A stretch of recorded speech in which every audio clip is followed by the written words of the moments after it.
제13화 연장전 마지막 힘. 연장전을 앞둔 짧은 휴식 시간. 선수들은 그라운드 위에 주저앉아 마지막 남은 체력을 쥐어짰다. 의료진은 쉴 새 없이 움직이며 선수들의 다리에 마사지를 하고 물을 건넸다.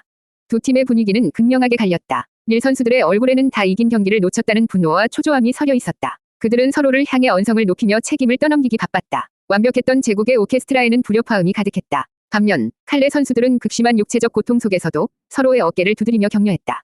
그들의 눈에는 해볼 만하다는, 이전에는 감히 상상조차 할 수 없었던 뜨거운 믿음이 타오르고 있었다.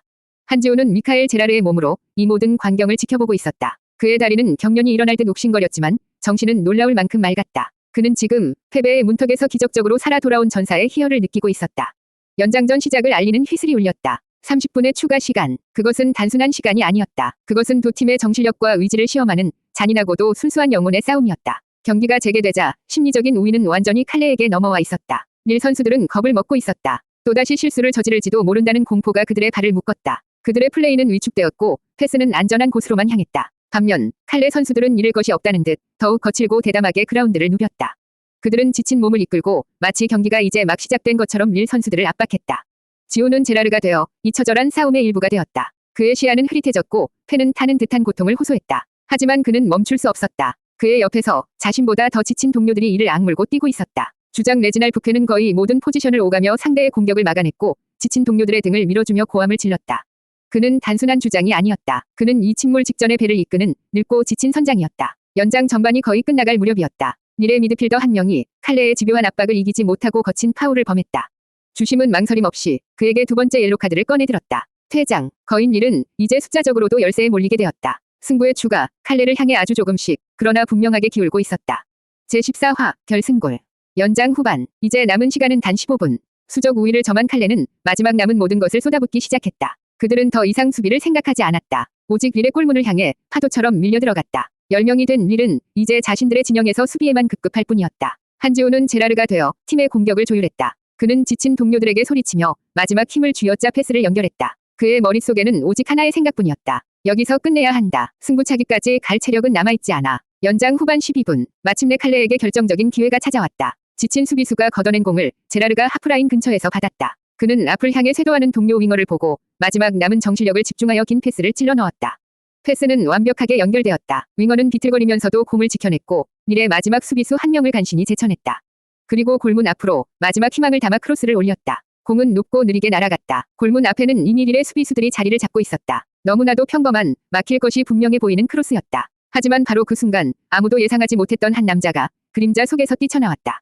주장, 레지날 부케였다. 그는 90분 내내 팀의 수비를 이끌고 30분 가까이 연장 혈투를 치른 팀에서 가장 지쳐 있어야 할 남자였다. 하지만 그는 마지막 힘을 쥐어짜 수비 진영에서부터 상대 골문 앞까지 달려온 것이다.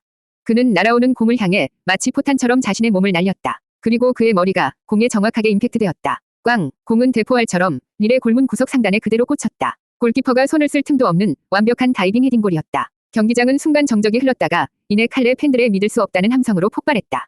스코어 2대1, 역전. 골을 넣은 부케는 환호할 힘조차 남아있지 않았다. 그는 그대로 그라운드에 쓰러져 하늘을 보며 포효했다. 동료들이 그에게 달려와 눈물과 땀으로 범벅이 된 채 그를 부둥켜 안았다. 삐익. 거의 동시에 주심의 경기 종료 휘슬이 길게 울렸다. 기적이 마침내 완성되었다. 그 폭발적인 환희와 탈진의 감각은 시공간을 넘어 한지훈의 영혼을 강타했다. 그의 의식은 격렬한 소용돌이 속으로 빨려 들어갔다가 튕겨져 나오듯 현실로 내동댕이 쳐졌다. 그는 자신의 방, 딱딱한 바닥 위에서 벌떡 일어났다. 온몸은 땀으로 흠뻑 젖어 있었고 심장은 가슴을 찢을 듯이 뛰고 있었다. 그의 귀에는 여전히 수만 관중의 함성과 동료들의 환호성이 생생하게 울려 퍼지고 있었다. 그는 떨리는 손으로 자신의 얼굴을 감쌌다. 그는 방금 자신의 인생에서 가장 위대한 승리를 거두었다. 단 한 걸음도 자신의 방 밖으로 나가지 않은 채. 제15화, 승자의 아침. 한지우는 자신의 방, 딱딱한 바닥 위에 한참 동안 주저앉아 있었다. 아드레날린이 서서히 잦아들자 온몸에 근육이 비명을 지르는 듯한 극심한 피로감이 몰려왔다. 하지만 이상하게도 그 고통은 불쾌하지 않았다. 그것은 모든 것을 쏟아부은 자만이 느낄 수 있는 텅 비어 있으면서도 충만한 기분 좋은 탈진 상태였다. 그는 술에 취해 필름이 끊긴 다음 날의 끔찍한 숙취가 아니라 생애 가장 치열한 운동을 마친 후의 개운함을 느끼고 있었다. 그는 자신의 손을 내려다보았다. 여전히 미세하게 떨리고 있었다. 그는 방금 기적의 일부가 되었다. 그는 비틀거리며 일어나 가장 먼저 창문으로 향했다. 몇 달 만인지 기억조차 나지 않았다. 그는 굳게 닫혀있던 창문을 활짝 열었다. 퀴퀴한 방 안으로 새벽의 차갑고 신선한 공기가 쏟아져 들어왔다. 그는 깊게 숨을 들이마셨다. 폐부 깊숙이 스며드는 공기는 그가 마셨던 그 어떤 술보다도 더 강렬하게 그의 정신을 일깨웠다. 그는 자신의 방을 둘러보았다. 쓰레기 더미와 술병들, 그리고 절망의 냄새. 이 공간은 더 이상 방금 전이 위대한 승자인 자신과 어울리지 않았다. 그는 망설이지 않았다. 고무장갑을 끼고 지난 몇 달간 그의 절망의 역사를 증명하던 초록색 소주병들을 하나씩 검은 봉투에 담기 시작했다. 병들이 부딪히며 내는 요란한 소리는 마치 과거와의 결별을 알리는 위식의 배경음악 같았다.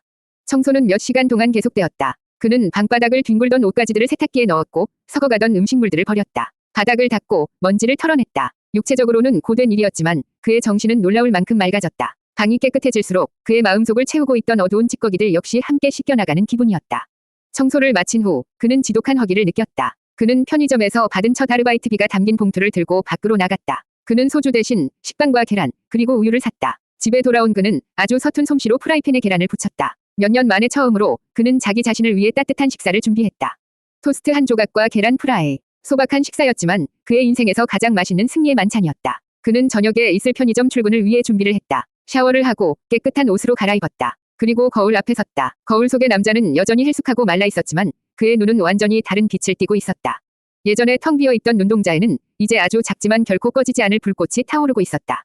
그는 아직 자신의 삶에서 아무것도 이룬 것이 없었다. 하지만 그는 알고 있었다. 그는 이미 자기 자신을 짓누르던 가장 큰 적인 과거의 절망에게서 첫 번째 승리를 거두었다는 것을. 그는 문을 열고 자신의 새로운 그라운드를 향해 걸어 나갔다. 제16화 세상의 반응. 그날 밤 편의점에서의 시간은 이전과 다르게 흘러갔다. 단조로운 노동은 여전했지만 더 이상 영혼을 갉아먹는 고역처럼 느껴지지 않았다. 그는 묵묵히 자신의 일을 해냈다. 상품을 채우고 바코드를 찍고 손님을 응대했다. 그의 움직임에는 이전에는 없었던 조용한 자신감과 성실함이 깃들어 있었다. 교대 시간이 되어 정수빈이 출근했을 때 그녀는 민첩하게 민준의 변화를 알아차렸다. 오늘 무슨 좋은 일 있어요? 얼굴이 되게 편안해 보여요. 그녀의 말에 지호는 그저 희미하게 웃을 뿐이었다. 그는 자신의 비밀을 간직한 채 세상과 조금씩 관계를 맺어가고 있었다. 그 순간 편의점 구석의 작은 텔레비전에서 스포츠 뉴스가 흘러나왔다. 프랑스에서 기적이 일어났습니다. 사부리그의 아마추어 팀 칼레가 강호 오리를 꺾고 8강에 진출했습니다. 화면에는 어젯밤 그가 직접 체험했던 극적인 역전골 장면이 느린 화면으로 반복되고 있었다. 레지날 부표의 포효, 동료들의 환희, 그리고 침묵에 잠긴 거인들. 마침 담배를 사러 온 중년의 손님이 혀를 차며 말했다. 이야, 저 팀 정말 대단하네. 저런 개 진짜 스포츠지. 지호는 손님의 말을 들으며 조용한 자부심을 느꼈다. 그는 지금 세상 모두가 이야기하는 기적의 유일한 비밀 증인이었다. 며칠이 흘렀다. 칼레의 기적은 연일 화제였다. 그리고 마침내 8강 대진 추첨 결과가 발표되었다. 지호는 편의점 창고에서 몰래 휴대폰으로 뉴스를 확인했다. 그의 심장이 세차게 뛰었다. 칼레의 다음 상대, 강철의 팀 RC 스트라스부르로 결정. 그는 즉시 스트라스부르라는 팀에 대해 검색했다. 프랑스 리그 내에서도 가장 거칠고 힘있는 축구를 하는 팀. 언론은 입을 모아 말했다. 칼레의 동화는 여기까지라고. 기술은 투지로 극복할 수 있어도 압도적인 폭력 앞에서는 버텨낼 수 없을 것이라고.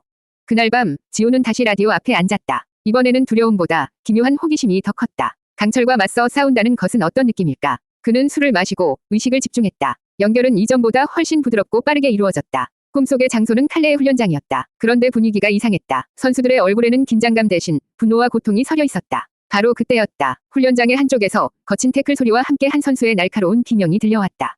팀의 젊은 공격수 피에르 듀퐁이 발목을 부여잡은 채 그라운드에 쓰러져 있었다. 훈련 중 일어난 불의의 부상. 지호는 그 광경을 지켜보며 심장이 철렁 내려앉는 것을 느꼈다. 그리고 피에르의 고통이 마치 전기가 흐르듯 자신의 발목으로 희미하게 전해져 오는 것 같았다. 제17화 동기와의 대가. 한지호는 끔찍한 비명을 지르며 잠에서 깼다. 꿈속에서 들었던 피에르의 비명이 아니었다. 그것은 바로 자기 자신의 목소리였다. 오른쪽 발목에 전기가 흐르는 듯한 날카로운 통증이 그를 덮쳤다. 그는 식은땀을 흘리며 자신의 발목을 내려다보았다. 겉보기에는 아무런 이상이 없었다. 붓지도 않았고 멍든 곳도 없었다. 하지만 마치 인대가 늘어나기라도 한 것처럼 발을 디딜 때마다 욱신거리는 통증이 그를 괴롭혔다. 유령통, 팬텀 페인. 그는 공포에 휩싸였다. 꿈속에서의 동기화가 이제는 단순한 감정의 공유를 넘어 현실의 육체에까지 영향을 미치기 시작한 것이다. 만약 꿈속에서 선수가 팔이나 다리가 부러지는 큰 부상이라도 당한다면 그때는 자신의 몸도 똑같이 망가지는 것은 아닐까. 이 기묘한 연결은 그가 생각했던 것보다 훨씬 더 위험한 것이었다. 그는 하루 종일 불안에 떨었다. 하나는 팀의 유일한 창이었던 피에르 듀퐁의 부상에 대한 걱정이었고 다른 하나는 자기 자신의 몸에 대한 공포였다. 그는 인터넷으로 프랑스 지역 신문 기사를 샅샅이 뒤졌지만 피에르의 부상에 대한 소식은 어디에도 없었다. 아직 외부에는 알려지지 않은 팀 내부의 비밀인 듯했다. 그 사실이 오히려 그의 불안감을 더욱 증폭시켰다. 오직 그만이 이 재앙의 시작을 알고 있었다. 그는 절뚝거리며 편의점으로 출근했다. 그의 모습을 본 수빈이 걱정스러운 표정으로 물었다. 어머, 민준 씨, 발은 왜 그래요? 어디서 다쳤어요? 그는 차마 진실을 말할 수 없었다. 그냥 어제 계단에서 좀 삐끗했어요. 그는 둘러댈 수밖에 없었다. 수비는 구급상자에서 압박 붕대와 파스를 꺼내주었다. 그녀의 친절이 고마웠지만 지훈의 마음은 무겁기만 했다. 이 통증은 파스로 해결될 종류의 것이 아니었다. 그는 카운터에 앉아 자신의 발목을 내려다보았다. 욱신거리는 통증은 그에게 경고를 보내고 있었다. 이 기묘한 여정에는 대가가 따른다고. 당신은 더 이상 안전한 관중이 아니라고. 당신 역시 그라운드 위에서 함께 뛰고 있는 선수라고. 다가올 8강전, 강철 같은 팀, 스트라스부르와의 거친 싸움. 그 경기는 이제 칼레의 운명뿐만 아니라 한지훈 자신의 육체까지 위협하는 진짜 전쟁이 되어버렸다. 그는 처음으로 라디오의 다이얼을 돌리지 말까 하는 유혹에 휩싸였다. 이 연결을 거부하고 안전한 현실에 머무르면 적어도 몸이 다치는 일은 없을 것이다.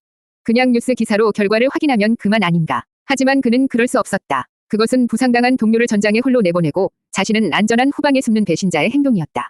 미카엘 제라르가 말했던 부끄럽지 않은 눈빛이 떠올랐다. 그는 일을 마치고 집으로 돌아왔다. 그리고 자신의 방, 책상 앞에 놓인 낡은 라디오 앞에 섰다. 그의 손에는 어김없이 소주병이 들려 있었다. 하지만 그는 망설였다. 이 병이 마개를 여는 순간 그는 돌이킬 수 없는 위험 속으로 스스로 걸어 들어가는 것이었다. 그의 손이 미세하게 떨렸다. 제18화, 강철의 도시, 강철의 사람들. 한지훈은 결국 소주병의 마개를 열었다. 그리고 자신의 의지로 다시 한번 그들과 연결되기를 선택했다. 두려웠지만 도망치고 싶지는 않았다. 꿈속의 라커룸은 그의 예상대로 무거운 침묵과 절망감에 잠겨 있었다. 피에르 듀퐁의 부상은 생각보다 심각했고 결국 8강전 출전이 불가능하다는 진단이 내려졌다. 팀의 유일한 창이 부서진 것이다. 선수들의 얼굴에는 패배의 그림자가 짙게 드리워져 있었다. 스트라스부르라는 강철의 벽을 방패만으로 막아내야 한다는 사실이 그들을 짓눌렀다. 라디 감독은 별다른 말을 하지 않았다. 그는 그저 선수들이 스스로 절망을 이겨내기를 기다리는 듯 보였다. 꿈은 라커룸을 벗어나 다른 곳으로 향했다. 지훈은 자신이 여러 선수의 몸을 짧게 옮겨 다니고 있음을 깨달았다. 그는 먼저 주장인 레지날 부패가 되어 있었다. 안전모를 쓴 그의 얼굴에는 굵은 땀방울이 흘러내렸고 작업복은 기름때로 얼룩져 있었다. 칼레의 항구, 그는 동료들과 함께 거대한 컨테이너에서 화물을 내리는 작업을 하고 있었다. 그의 팔과 어깨, 등 근육은 축구로 다져진 그것과는 다른 오직 고된 노동만이 만들 수 있는 실용적인 강철 근육이었다. 그는 새와 새가 부딪히는 소음 속에서 묵묵히 자신의 일을 해냈다. 장면이 바뀌었다. 이번에는 시끄러운 공장이었다. 기계가 쉴 새 없이 돌아가며 금속을 깎아내는 소음으로 귀가 먹먹했다. 그는 팀의 터프한 수비수인 파스칼 밀로의 몸 안에 있었다. 그는 용접 마스크를 쓴 채 튀는 불꽃을 맞으며 철판을 이어 붙이고 있었다. 단 한순간의 실수가 큰 사고로 이어질 수 있는 극한의 집중력을 요구하는 작업이었다. 꿈은 계속해서 선수들의 일상을 비췄다. 지훈은 그들의 삶을 체험하며 깨달았다. 칼레 선수들의 강인함은 단순히 축구 훈련만으로 만들어진 것이 아니었다. 그들의 정신력과 육체는 이 강철의 도시 칼레에서 매일매일의 치열한 노동을 통해 단련되고 있었다. 그들은 스트라스부르 선수들처럼 안락한 훈련장에서 몸을 만드는 엘리트들이 아니었다. 그들의 몸은 생존을 위해, 가족을 위해 단련된 진짜 강철이었다. 꿈은 다시 침묵에 잠긴 라커룸으로 돌아왔다. 여전히 무거운 공기가 그들을 짓누르고 있었다. 그때 주장 레지날 부쾌가 자리에서 일어났다. 그의 얼굴에는 더 이상 절망의 빛이 없었다. 대신 매일 아침 일터로 향하는 노동자의 덤덤하고도 강인한 표정이 서려 있었다. 그는 동료들을 둘러보며 나지막하지만 힘있는 목소리로 말했다. 항구의 화물이 평소보다 조금 더 무거워졌다고 생각하자. 공장의 철판이 평소보다 조금 더 뜨거워졌다고 생각하자. 그게 전부다. 그는 자신의 가슴을 주먹으로 툭 치며 말을 이었다. 우리의 창이 부러졌다고. 웃기지 말라고 해. 우리들 모두가 온몸이 창이고 방패다. 이건 축구가 아니야. 그냥 평소보다 조금 더 힘든 노동일 뿐이다. 자, 이제 일하러 가자고.